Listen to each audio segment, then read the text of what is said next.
Sekarang kenapa terjadi peperangan besar yang kedua, yaitu peperangan Uhud? Apa yang menyebabkan terjadi peperangan Uhud ini? Kemarin kita sudah singgung.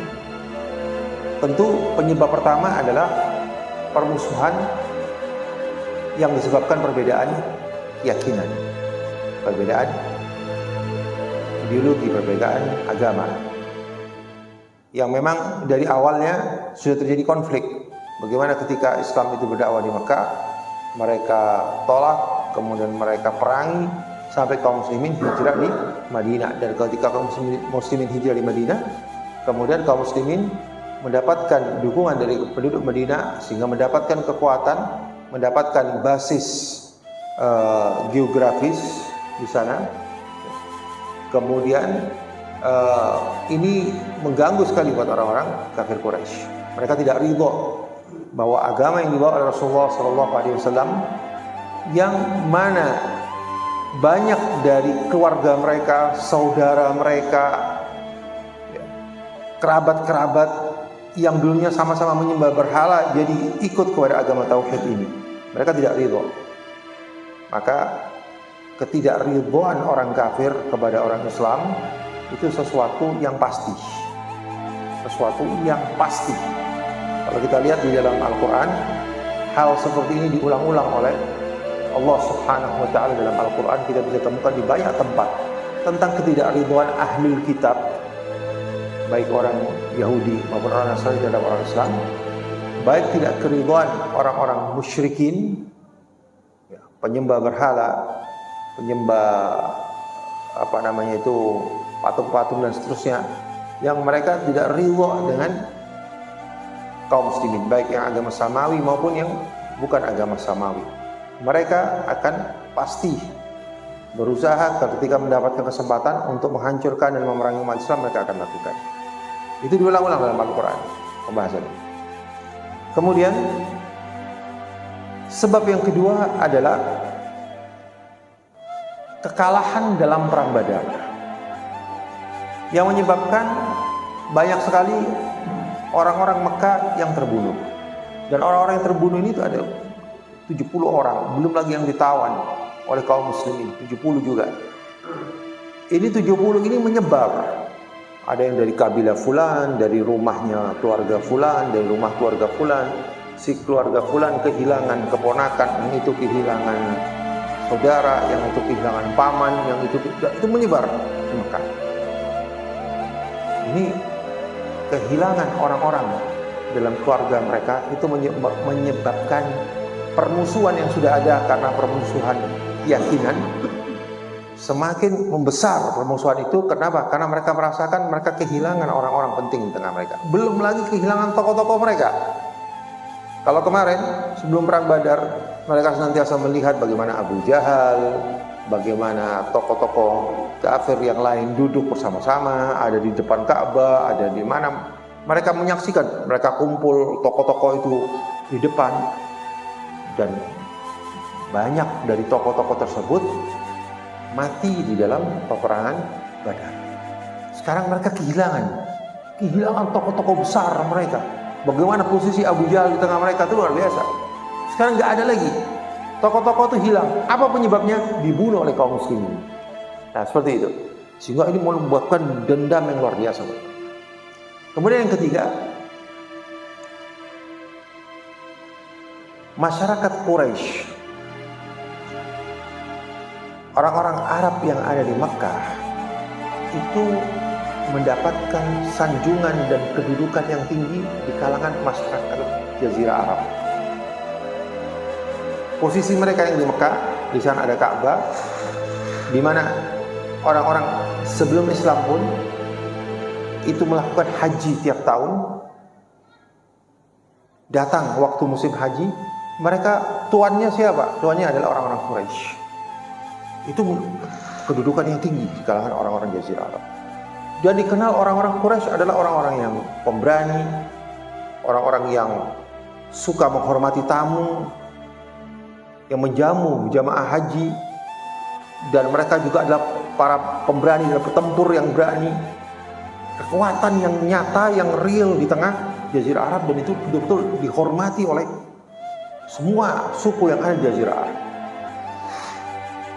kekalahan mereka oleh kaum muslimin, kekalahan mereka oleh kekuatan yang baru, apalagi ditambah dengan ketika peperangan itu jumlahnya tidak seimbang, dan itu pun kaum muslimin dalam keadaan sedikit menang atas orang-orang, maka itu membuat mereka kehilangan wibawa di depan orang-orang Arab. Mereka merasa dipermalukan. Karena itu mereka perlu untuk membuktikan supremasi mereka kembali dengan membalas peperangan ini. Nah, ini dorongan yang ketiga yang membuat mereka menggerakkan pasukan untuk memerangi kaum muslimin. Kemudian yang keempat, tetap masalah ini masalah yang sama dengan masalah yang kemarin yang mereka takutkan, yaitu apa? Masalah jalur perdagangan orang-orang Makkah. Beberapa kali saya singgung di sini, orang Makkah itu ekonominya karena dua hal. Mereka gak ada daerah pertanian, mereka bukan bangsa petani, bukan bangsa peternak. Beda dengan orang Madinah.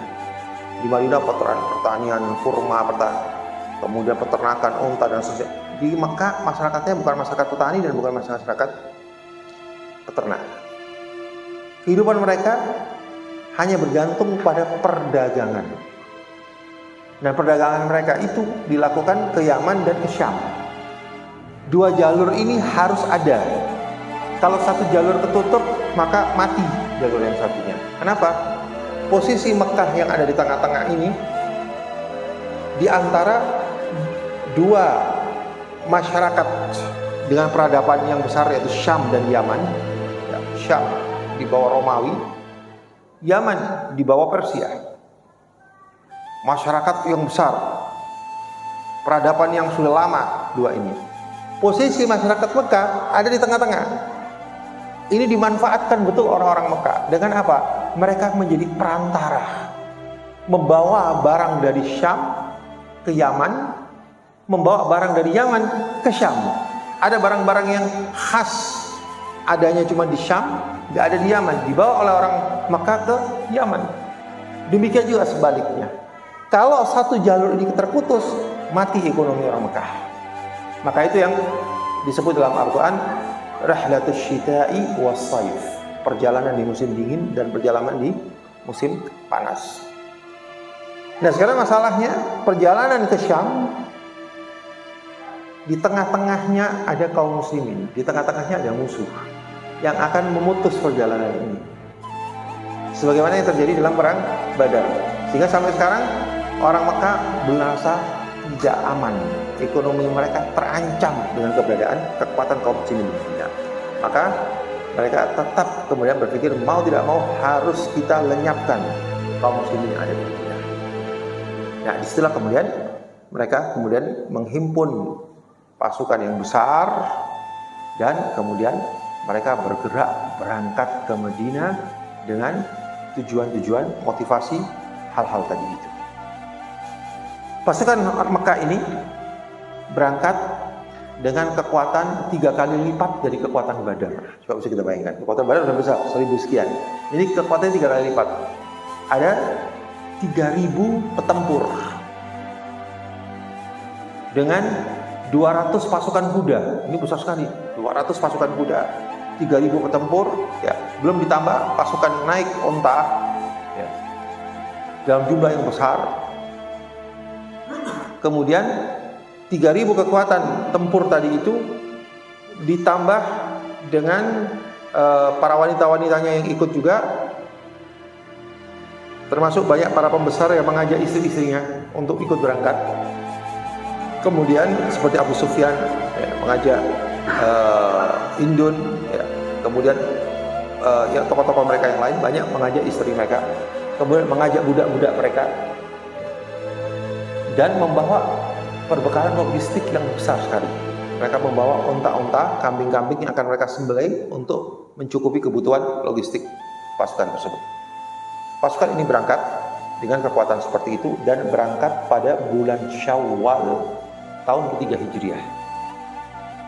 Kita kalau ingat perang Badar, bulan Ramadan tahun kedua Hijriah. Ini bulan Syawal tahun ketiga Hijriah. Jadi jaraknya 1 tahun antara Uhud dan antara Badar dan Uhud. Nah. Kemudian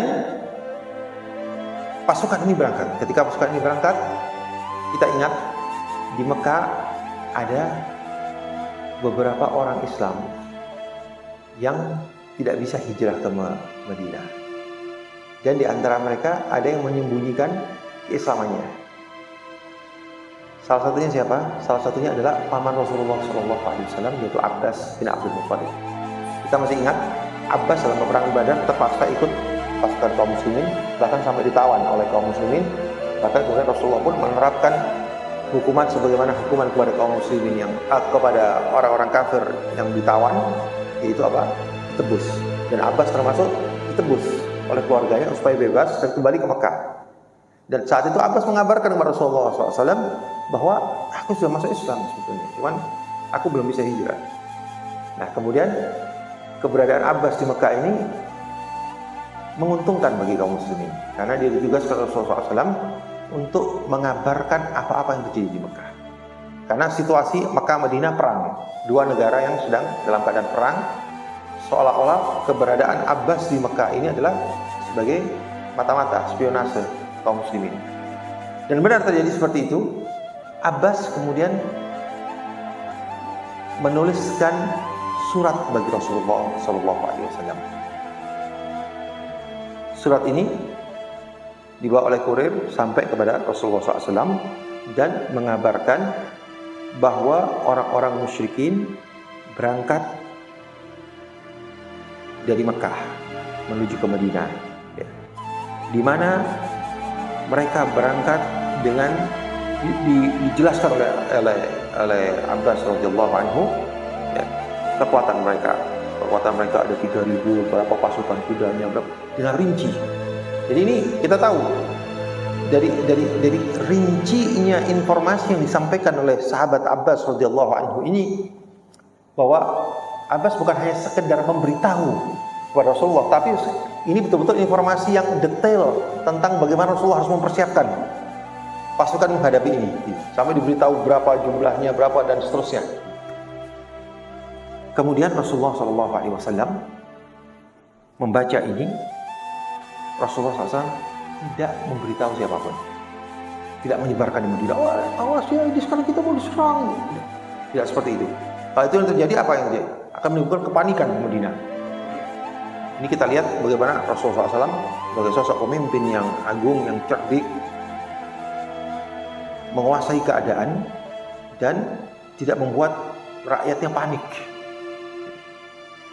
Rasulullah SAW diam. Informasi ini di-keep oleh Rasulullah SAW. Nah, Rasulullah SAW kemudian akan mengambil keputusan strategis yang terkait dengan keselamatan Madinah, terkait dengan keselamatan kaum muslimin, keputusan besar. Kalau mengambil keputusan besar seperti ini, sekali lagi Rasulullah SAW memberikan contoh kepada kita bagaimana seorang pemimpin itu tidak mengambil keputusan dengan gegabah. Betul, di sini ada informasi dari Abbas radhiyallahu anhu yang tidak diragukan keamanahannya, tidak diragukan kecerdikannya, tidak diragukan keakuratannya, tidak diragukan. Tapi satu informasi saja ini buat Rasulullah SAW kurang untuk mengambil sebuah keputusan besar. Maka Rasulullah SAW mengirim seorang sahabat untuk berangkat sebagai mata-mata melihat apakah informasi dari Abbas radhiyallahu anhu ini benar. Bisa jadi, ya, bukan Rasulullah SAW meragukan kejujuran Abbas radhiyallahu anhu, tapi bisa jadi ada perubahan. Bisa jadi apa yang disampaikan oleh Abbas sekarang ini ternyata misalkan tiba-tiba setelah ditulis surat itu orang Quraisy berubah strateginya. Bisa jadi berangkat dengan jumlah lebih besar atau lebih kecil dan seterusnya, gitu. Atau gak jadi berangkat atau bagaimana, gitu. Maka ini harus dipastikan. Atau bisa jadi ada kekeliruan dari Abbas radhiyallahu anhu dalam memberikan rincian, atau boleh jadi ada sesuatu penting yang lepas dari pengamatan Abbas radhiyallahu anhu. Bisa jadi ada hal-hal itu bisa mungkin terjadi. Nah, karena itu Rasulullah SAW kemudian mengirimkan seorang sahabat, diberikan pesan, dan semua ini dilakukan Rasulullah dengan diam-diam. Sahabat ini kemudian berangkat ya, dan kemudian menyusup di tengah-tengah orang-orang pasukan Quraisy tadi. Dia menemukan benar ada pergerakan besar pasukan dari Mekah. Ya, dipilih sahabat yang tidak dikenal oleh orang-orang kafir Quraisy, sehingga dia bisa masuk, dan kemudian di situ dia melihat berapa jumlah, dia perhatikan berapa apa, dan semua hal-hal penting dia rekam semuanya. Kemudian dia kembali kepada Rasulullah Shallallahu Alaihi Wasallam dan kemudian mengabarkan kepada Rasulullah bahwa rincian informasinya seperti ini, dan Rasulullah melihat persis sama dengan apa yang diberitakan oleh Abbas radhiyallahu anhu. Nah, kemudian setelah itu apa yang dilakukan oleh Rasulullah Shallallahu Alaihi Wasallam setelah mendapatkan kepastian tadi? Rasulullah tidak langsung mengumumkan kepada segenap penduduk Madinah. Kenapa demikian? Kita tahu di Madinah saat itu masih ada orang-orang Yahudi. Dan orang Yahudi ini, walaupun mereka saat itu secara zahir mereka mengikat perdamaian dengan Rasulullah SAW, kaum muslimin, tapi mereka adalah musuh. Di sana ada orang-orang munafik. Maka Rasulullah SAW tidak ingin menyampaikan ini dari awal. Kenapa? Kalau ini disampaikan dari awal, bisa kemudian sebelum kaum muslimin mengambil sikap yang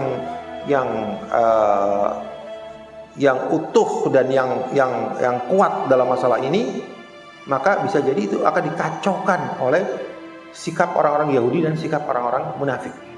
Maka Rasulullah tidak mengabarkan itu. Ini kita lihat, Masya Allah, strategi Rasulullah SAW luar biasa. Ini kita bicara tentang siapa? Tentang Rasulullah SAW, para sahabat yang Allah akan memberikan pertolongan, yang Allah akan memberikan kemenangan. Itu pun mereka menerapkan strategi dengan betul-betul rinci sekali. Kemudian Rasulullah SAW memanggil orang-orang yang biasa diajak syura oleh Rasulullah SAW di antara para sahabat. Dipanggil perwakilan Ansor, perwakilan Muhajirin, ya, perwakilan suku ini, perwakilan dari orang-orang tuanya, perwakilan dari orang-orang mudanya, perwakilan dari Ahlul Badar, dari orang yang nggak ikut Badar, semua dipanggil Rasulullah, dan kemudian mereka melakukan syura. Sampaikan Rasulullah tentang pergerakan orang-orang Mekah, kemudian apa yang harus kita lakukan. Saat itu pembahasan itu meruncing kepada pada satu hal. Apa? Yaitu apakah kita hadapi pasukan itu di dalam Madinah ataukah kita sambut di luar Madinah? Itu pembahasannya. Tentang mereka datang sudah pasti kita siapkan pasukan untuk menghadapi. Karena persoalannya adalah pasukan itu harus dihadapi di dalam Madinah atau dihadapi di luar kota Madinah. Kita tunggu sampai mereka masuk baru kita serang, ataukah kita cegat mereka di luar kota Madinah. Saat itu terjadi dua kubu. Ini kita lihat, setiap hal kejadian di perang Uhud ini ada pelajaran buat kita. Saat itu ada dua kubu. Kubu pertama menginginkan kita keluar saja, kita sambut di luar Madinah. Kubu yang kedua menginginkan tidak, kita tunggu saja di dalam kota. Dan saat itu Rasulullah SAW ada pada pihak yang kedua. Tapi kan ini syura, bukan keputusan dari Rasulullah harus begini. Kalau itu keputusan maka sahabat sampai nolak. Tapi ini Rasulullah mengajak syura. Rasulullah menyampaikan bahwa sebaiknya kita tunggu aja di Madinah. Sebagian lagi kelompok mengatakan, kenapa harus kita tunggu? Kita sambut aja di luar Madinah. Siapa yang menginginkan untuk menyambut di luar kota Madinah? yang menginginkan ini adalah pertama adalah orang-orang yang kemarin nggak sempat ikut perang dalam perang Badar, bukan nggak sempat, nggak tahu, ya, sehingga mereka tertinggal dalam peperangan Badar. Kalau kita ingat, peperangan Badar itu Rasulullah tidak melakukan mobilisasi kekuatan besar-besaran. Rasulullah terbatas. Kenapa? Karena hanya untuk menghadang kafilah, sehingga yang keluar dari Madinah terbatas. Ada orang-orang yang tahu, ada orang yang nggak tahu. Ada orang-orang yang belum siap, ada orang yang sudah siap. Sehingga banyak sahabat yang tertinggal. Nah, sahabat yang tertinggal ini menyesal sekali mereka tidak ikut dalam peperangan pertama kaum muslimin dalam perjuangan itu. Nah, mereka ini semangat sekali. Kita udah ketinggalan nih di Badar, sehingga mereka ngapain kita tunggu sini? Udah cepet aja kita sambut di luar sana, gitu. Mereka menginginkan peperangan segera, gitu. Ini yang pertama, kekuatan ingin menyambut di luar kota Madinah. Kemudian yang kedua, banyak dari orang Ansor itu juga menginginkan di luar Madinah. Kenapa? Karena mereka ingin membuktikan kepada Rasulullah SAW. Kalau kita ingat, sampai sekarang perjanjian orang Ansor dengan Rasulullah SAW adalah pada Bai'atul Aqabah yang kedua, yang terakhir. Di mana pada Bai'atul Aqabah yang kedua, orang-orang Ansor itu menjadi penjaga Rasulullah, pembela Rasulullah ketika Rasulullah hijrah ke Madinah, sehingga menjadi penjaga pembela Rasulullah di Madinah. Gitu. Nah, sekarang ini orang Ansor itu ingin membuktikan kepada Rasulullah, kami bukan hanya ingin menjagamu ya Rasulullah di Madinah, bahkan kami siap untuk perang keluar Madinah pun kami siap. Jangan anggap kami hanya karena terikat dengan perjanjian itu. Ya, sebagai orang Ansor seperti itu. Nah, kemudian ini dan yang ketiga apa? Yang ketiga adalah orang-orang muhajirin. Orang-orang muhajirin ingin menyambut itu di luar Madinah. Kenapa? Karena mereka tidak menginginkan peperangan dengan kerabat mereka yang dari Mekah tadi itu akan merugikan orang-orang Ansor ketika terjadi di dalam kota Madinah, akan menyebabkan kerusakan di kota Madinah dan seterusnya. Sehingga mereka ingin, udah kita sambut aja di luar, mereka supaya tidak sampai masuk ke dalam kota Madinah. Sementara Rasulullah SAW dengan beberapa sahabat yang lain yang mereka menginginkan supaya di dalam kota Madinah, dan suaranya lebih sedikit menginginkan di dalam kota Madinah, mereka berpendapat bahwa kalau mereka masuk ke Madinah, maka pertahanan kaum muslimin itu lebih kuat. Kenapa? Karena orang-orang kafir mereka tidak menguasai medan yang ada dalam kota, sehingga yang terjadi adalah peperangan kota, ini peperangan di dalam kota. Mereka tidak menguasai medan di dalam kota Madinah. Itu keuntungannya. Kemudian rumah-rumah orang-orang Madinah itu akan menjadi pertahanan yang sangat kuat, menjadi benteng-benteng yang kuat untuk menghabisi mereka. Mereka di tempat yang terbuka masuk, sementara kaum muslimin bisa bergerak menghadapi di lapangan terbuka, maupun mereka membantu dari atas rumah-rumah gitu. Bahkan wanita-wanita pun bisa menjadi tambahan pasukan yang mereka bisa melempari panah dari atas rumah, ya, dan anak-anak kecil pun bisa demikian. Nah, itu pertimbangannya. Tapi ketika kemudian Rasulullah SAW melihat sebagian besar jumlah itu menginginkan untuk keluar, maka akhirnya Rasulullah SAW mengambil keputusan ini, dan Rasulullah langsung masuk ke rumahnya. Setelah Rasulullah SAW masuk ke rumahnya, ini ada pelajaran penting, Bapak dan Ibu sekalian, bagaimana adab para sahabat yang begitu tinggi kepada Rasulullah SAW. Perasaan sahabat itu luar biasa kepada Rasulullah SAW, kecintaannya luar biasa. Rasulullah sudah, baik, kita ambil keputusan yang pertama. Ya, bukan kemudian yang pihak yang pertama itu kemudian jadi gembira, keputusan kita yang diambil, bukan. Tapi yang terjadi adalah mereka langsung mikir. Saat itu tadi mereka semangat semuanya, mereka nggak memikir sisi ini. Nah, sekarang setelah Rasulullah mengambil keputusan ini, baru dari sisi ini mereka melihatnya. Ya, apakah sikap kita ini benar nggak ya? Jangan-jangan kita ini sudah termasuk orang yang menentang Rasulullah. Jangan-jangan kita ini adalah membangkang kepada keputusan Rasulullah. Bukankah Rasulullah SAW tadi cenderung kepada keputusan kedua? Kok kita ngambil keputusan pertama? Nah sekarang baru kepikir mereka. Tadi semangat gitu. Tadi semangat ketika bicara, semangat. Gak kepikir, sisi ini gak kepikir. Nah sekarang langsung kepikir, sisi ini kepikir. Jangan-jangan seperti itu. Jangan-jangan kita membuat marah Rasulullah. Sehingga mereka, kenapa kita tadi begini? Kenapa saya ngomong gini? Kenapa saya ngomong begini? Kenapa kamu gini? Ya. Semua pada ngomong begitu. Mereka menyesali syura tadi itu. Ini kita lihat bagaimana adab yang tinggi dari para sahabat kepada Rasulullah SAW.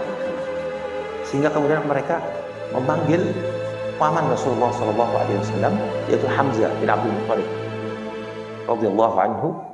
Mereka berkata kepada Hamzah, ya Hamzah, kamu masuk ke rumah Rasulullah, sampaikan kepada Rasulullah, sudah kita ikut aja keputusan Rasulullah, kita ikut aja udah.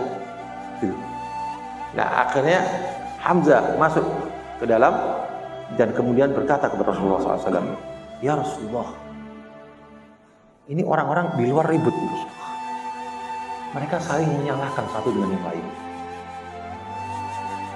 atas apa yang terjadi dalam surah tadi. Dan mereka mengatakan, ya Rasulullah, kalas, kita ikut keputusanmu, yaitu kita perangi mereka di dalam kota Madinah. Rasulullah SAW saat itu sudah bersiap-siap menyiapkan persiapan perangnya. Kita lihat bagaimana Rasulullah SAW sebagai sosok pemimpin ini. Begitu diambil keputusan, baik, udah kita perang di luar, ya udah berarti segera nih berangkat ini. Gak nunggu lama-lama Rasulullah menjadi orang yang pertama langsung menyiapkan dirinya untuk perang. Masuk ke dalam, baju perang udah disiapkan semua. Kemudian kata Rasulullah SAW dijawab. Ini jawaban Rasulullah adalah, innahu laisa lin-nabi idza labisa li ummatihi an yadha'aha hatta yuqatila. Ya. Sesungguhnya tidaklah layak bagi seorang nabi kalau dia sudah menyiapkan baju perangnya, sudah pakai baju perang, sudah menyiapkan baju perangnya, kemudian dia menanggalkan lagi ya, sebelum dia berperang. Artinya Rasulullah SAW mengatakan, ya sudah, putusan itu sudah kita ambil, ya seperti itu, halas, kita tetap pada putusan tadi. Nah kemudian bersiaplah pasukan kaum muslimin untuk menyambut pasukan yang datang dari Mekah. Nah sekarang kita lihat bagaimana Rasulullah SAW bersama para sahabat keluar dari kota Madinah. Ini ada pelajaran yang penting di sini. Apakah keluarnya dilakukan secara terang-terangan sehingga semua orang Yahudi, orang-orang munafikin, orang-orang kafir yang masih ada di Madinah itu bisa melihat, bahkan bisa mengetahui berapa jumlah kaum muslimin, berapa pasukan kudanya, berapa ini, ataukah dilakukan secara sembunyi-sembunyi? Rasulullah SAW memilih keluar dari kota Madinah secara sembunyi-sembunyi. Jadi kalau kita lihat dalam perjalanan perjuangan Rasulullah SAW itu banyak hal yang dilakukan oleh Rasulullah SAW itu secara diam-diam. Tidak semuanya dilakukan secara terang-terangan. Ada yang dilakukan secara diam-diam. Ada yang misalkan utusan dikasih surat, kamu jangan buka surat ini. Setelah kamu jalan sekian lama baru kamu buka, baru kamu tahu mau kemana. Kenapa Rasulullah tidak ingin kabar itu tersebar? Di banyak hal seperti ini. Sampai ada seorang di Mesir menulis satu buku sendiri yang namanya Durusul Kitman min Qaidir Rahman. Pelajaran berdiam, pelajaran untuk tutup mulut diam dari Rasulullah SAW, pelajaran untuk menyembunyikan informasi penting ya, dan pelajaran ini datang dari Rasulullah SAW. Nah, pasukan ini disepakati berangkatnya tengah malam, lewat tengah malam, bukan tengah malam, lewat tengah malam. Ketika dipastikan penduduk Madinah semuanya sudah tidur, penduduk Madinah sudah terlelap dalam tidurnya. Ya, bahkan bukan cuma tengah malam, kalau tengah malam baru tidur itu belum nyenyak. Jadi bapak dan ibu-ibu sekalian, orang tidur itu ada fasenya. Fase awal itu fase yang masih belum dalam tidurnya. dalam bahasa kedokteran disebut dengan fase rapid eye movement. Jadi masih kalau dilihat tuh matanya masih gerak cepat. Itu masih belum dalam gitu. Tapi kalau nanti sudah beberapa jam itu tidurnya dalam. Masya Allah. Rasulullah SAW memperhitungkan. Jadi nggak langsung tengah malam. Mungkin masih sebagian orang masih tidurnya belum nyenyak terbangun. Tapi dipilih sekian jam setelah lewat tengah malam sekian jam. Gitu. Jadi orang udah lelap semua saat itu. Nah saat itulah pasukan itu berangkat. Coba antum bisa membayangkan rapinya organisasi ini. Rapinya Rasulullah SAW dan para sahabat bergerak dan mengorganisasikan ini. Pasukan yang berangkat saat itu 1000 lebih. Bisa secara diam-diam, ya, berkumpulnya mereka tidak diketahui oleh orang-orang yang belum tidur sebelumnya. Tapi mereka sudah siap perang semua, kuda-kuda sudah siap, perbekalan sudah siap, tapi secara diam, nggak ada yang tahu. Dan kemudian bisa kumpul lewat tengah malam, serempak semuanya, ya, tanpa menimbulkan keributan. Ini luar biasa. Ini luar biasa. Jadi jangan bayangkan para sahabat dan Rasulullah SAW itu ketika berjuang itu berjuang dengan acak-acakan, dengan tanpa strategi, dengan tanpa kerapian. Ini menunjukkan kerapian luar biasa seperti ini. Mereka bisa berkumpul, ya, di titik yang disepakati tanpa menimbulkan keributan, tanpa membangunkan kota Madinah, dan bukan main-main. Madinah yang saat itu bukan seperti Madinah yang sekarang, Madinah yang kecil kotanya. Ya, sunyi. Ya, ketika ada pergerakan seperti itu kan akan terdengar. Ini bisa tidak terdengar. Nah, kemudian berangkatlah Rasulullah SAW dan kemudian bersama para sahabat, dan dengan petunjuk jalan. Rasulullah SAW tidak memilih jalan yang biasa, tetapi Rasulullah SAW memilih jalan pintas untuk keluar dari kota Madinah. Itu jalan pintas yang tidak lewat jalan umum. Sehingga apa? Orang tidak akan mengetahui. Sehingga kalau orang mengatakan, saya kok seperti dengar ada suara tadi malam begini, apakah ada pergerakan pasukan? Nggak ada tuh, nggak ada bekasnya di jalan umum, nggak ada. Jadi sampai seperti ini diperhitungkan oleh Rasulullah SAW. Coba antum bayangkan, kalau pasukan ini berangkat tengah hari, disaksikan oleh semuanya.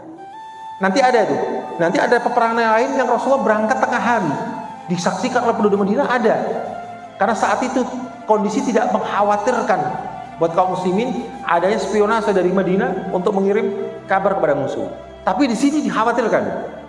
Maka Rasulullah berangkat malam-malam. Nah, kalau saat ini Rasulullah saat itu berangkat siang hari, disaksikan oleh orang kafir, orang munafik semua, apa yang terjadi? Orang Yahudi akan langsung mengirim kurir kepada orang Makkah, awas, Rasulullah sudah keluar nih. Pasukannya sekian jumlahnya. Akan memberitahu seperti itu. Tapi enggak. Itu kan tengah malam. Nah, kemudian dalam perjalanan ini ada pelajaran lagi. Saat itu Rasulullah SAW tidak memilih jalan yang biasa, melewati jalan-jalan yang tidak biasa, dan terpaksa ketika melewati jalan itu akan melewati jalan kebun-kebun milik pribadi, kebun-kebun milik orang-orang di Madinah. Salah satu kebun yang dilewati adalah kebun milik seorang yang kafir. Dan orang ini buta. Dan kebetulan orang ini bisa terbangun. Orang itu ada di kebun dan gak tidur. Dia mendengar orang yang banyak masuk ke kebun yang lewat. Dia kaget, ada apa ini? Begitu. Masuk ke kebun saya tanpa izin. Lewat di kebun saya tanpa izin. Dan kemudian akhirnya dia bisa mengenali, oh ini yang lewat ini adalah orang-orang Islam ini, pengikutnya Muhammad sallallahu alaihi wasallam. Kemudian marah orang tadi itu. Kata orang itu, Muhammad, dia teriak. Dia nggak tahu di mana Rasulullah SAW. Muhammad, seandainya aku bisa melihat kamu, niscaya aku akan tebas kamu. Gimana kamu masuk ke kebunku? Nah, sahabat mendengar ini, ada seorang sahabat langsung turun, dia hunus pedangnya, ya. Kemudian kata Rasulullah SAW, jangan, biarkan. Ini orang yang buta matanya dan buta hatinya. Ini orang buta matanya dan buta hatinya. Biarkan saja, nggak usah dilayani. Nah, di sini ada pelajaran penting. Pelajaran pentingnya apa? Mungkin di antara bapak, ibu-ibu ada yang mempertanyakan, kok ini masuk kebun orang tanpa izin? Padahal konsekuensinya pasukan yang jumlahnya 1000 lebih berangkat melewati kebun dengan berkuda dan seterusnya pasti akan menimbulkan juga kerusakan di kebun itu, akan merugikan penghuni kebun. Tapi kenapa keputusan ini diambil? Apakah tidak mendolimi? Dari sini para ulama mendudukkan, dan ini menjadi sebuah kaidah juga, bahwa ketika kepentingan agama ataupun kepentingan maslahat umum itu harus bertabrakan dengan kepentingan pribadi, ya, maka boleh dibolehkan untuk mengorbankan kepentingan pribadi. Dibolehkan seperti itu. Ya. Apa yang ditempuh oleh Rasulullah SAW ini adalah maslahat apa? Maslahat din yang lagi diserang oleh musuh. Kemudian maslahat apa? Maslahat kota Madinah secara umum. Bagaimana kota Madinah kalau ditaklukkan oleh orang-orang Mekah? Sehingga disinilah maka maslahat pribadi tadi ada kerusakan kecil dan seterusnya, maka itu nggak dianggap untuk hal yang besar dari maslahat umum, maslahat kaum muslimin dan maslahat Madinah secara umum. Ini menjadi sebuah kaidah dalam din. Karena itulah di dalam agama ini ada prioritas terkait dengan maslahat. Prioritas yang tertinggi itu adalah maslahat agama. Jadi kalau kita lihat dalam Islam itu ada khams daruriyat, ada 5 hal. Yang pertama adalah nomor 1 agama. Yang nomor 2 adalah jiwa. Ya. Kemudian yang jiwa atau kehidupan. Ketiga adalah akal. Ya. Keempat adalah keturunan. Yang kelima adalah harta. Harta itu paling terakhir. Tadi yang rugi orang tadi dilewati kebunnya adalah rusaknya harta. Nah, ini nomor terakhir. Kalau harus memilih mana yang harus diprioritaskan dan mana yang harus dikorbankan, inilah prioritasnya tadi. Nomor 1 adalah agama. Agama ini tidak bisa ditawar dengan kepentingan yang 4 yang lain. Jadi misalkan untuk kita sukses dalam karir kita, ini dalam kehidupan sehari-hari. Untuk kita sukses dalam karir kita, maka kita harus mengorbankan agama kita. Boleh enggak? Nanti setelah kita korbankan, nanti setelah sukses, nanti gampang kita kembali lagi berpegang kepada agama. Nah, itu tidak ada dalam diri seperti itu.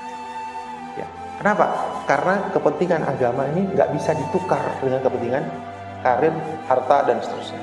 Maka nomor 1 adalah agama. Jadi bagaimana menjaga agama, menjaga syiar-syiar agama ini, menjaga agar umat tidak kufur, tidak kembali kepada kekafiran dan seterusnya, itu adalah nomor 1 di atas segalanya. Di atas dari pembangunan fisik, di atas dari apapun, itu adalah prioritas agama nomor 1. Kemudian yang kedua, prioritas yang kedua adalah prioritas jiwa. Bolehkah mengorbankan jiwa orang, jiwanya melayang terbunuh demi misalkan karir, demi harta, demi yang lain-lain? Enggak. Prioritas yang kedua adalah masalah jiwa. Jiwa ini penting sekali. Karena itu dalam Islam, nyawa seorang muslim saja, 1 orang itu harganya luar biasa. Nggak bisa diremehkan. Nyawa 1 orang muslim saja itu luar biasa. Bahkan orang yang menyelamatkan kehidupan seseorang itu seperti menyelamatkan kehidupan umat. Dalam surat Al-Maidah dikatakan seperti itu. Itu luar biasa, Islam menghargai nyawa, itu luar biasa, jiwa. Karena itu prioritas yang kedua adalah prioritas jiwa. Bahkan dalam hadis katakan, sesungguhnya terbunuhnya seorang muslim 1 itu lebih besar di hadapan Allah daripada hilangnya Ka'bah. Daripada hilangnya Ka'bah. Ini luar biasa ya, masalah nyawa. Ini prioritas kedua. Prioritas yang ketiga adalah masalah akal, menjaga kesehatan akal, kelurusan akal, kejernihan akal. Itu prioritas nomor 3 dalam agama. Karena itu maka dalam din ini nggak ada tempat untuk khamr. Khamr itu kan orang jadi gila sesaat. Setelah minum khamr mabuk jadi kayak orang gila saat nggak ada tempat khamr, narkoba dan seterusnya yang merusak akal, maka itu merusak. Termasuk mungkin sekarang barangkali seperti orang kecanduan anak-anak kecanduan game online, ya, kecanduan atau film porno dan seterusnya yang bisa merusak akalnya dia, cara berpikir yang jernih itu kayak apa, rusak. Karena ini pun termasuk sesuatu yang diharamkan karena kalau dia bisa sampai merusak akal. Kemudian yang berikutnya adalah keturunan. Menjaga garis keturunan itu dalam din itu penting sekali. Kejelasan keturunan. Karena itu dalam Islam nggak ada yang namanya perkawinan di luar nikah. Kenapa? Untuk kejelasan nasab. Ini penting sekali. Kejelasan nasab. Tidak ada maka tidak ada tempat untuk perzinahan maupun termasuk yang di kalangan orang Syiah mut'ah. Ya, kawin mut'ah. Kenapa? Karena nggak jelas nanti nasabnya. Kemudian baru setelah itu harta baru nomor sekian. Setelah pertimbangan tadi, baru kita menimbangkan masalah kepentingan harta, menjaga harta orang. Nah, inilah yang diterapkan oleh Rasulullah SAW. Gitu. Dalam kaitan ini berangkatnya pasukan ini harus melewati kebun, kemudian mungkin menimbulkan kerusakan harta orang, maka ini adalah masalahnya, Pak. Masalah bukan prioritas utama. Prioritas utamanya adalah menjaga agama, menjaga kepentingan umum dan seterusnya. Nah, inilah pasukan ini kemudian berangkat. Bagaimana nanti pasukan itu sampai di Uhud, bagaimana kemudian memilih strategi Rasulullah SAW, memilih tempat ya di mana kemudian menempatkan pasukan, menunggu pasukan kaum kafir kemudian datang, bagaimana berkecamuknya peperangan, bagaimana peperangan pada babak pertama, ada 2 babak dalam peperangan ini, bagaimana pada peperangan pada babak pertama dan bagaimana peperangan pada babak kedua dan apa saja pelajaran di sana, insya Allah akan menjadi tema kajian kita pada pertemuan yang akan datang. Mudah-mudahan pengantar perang Uhud ini memberikan manfaat bagi kita semua, semakin bisa menghayati perjuangan Rasulullah SAW dan mengambil pelajaran dari setiap langkah-langkah dan setiap keputusan-keputusan yang ada dalam sirah nabawiyah.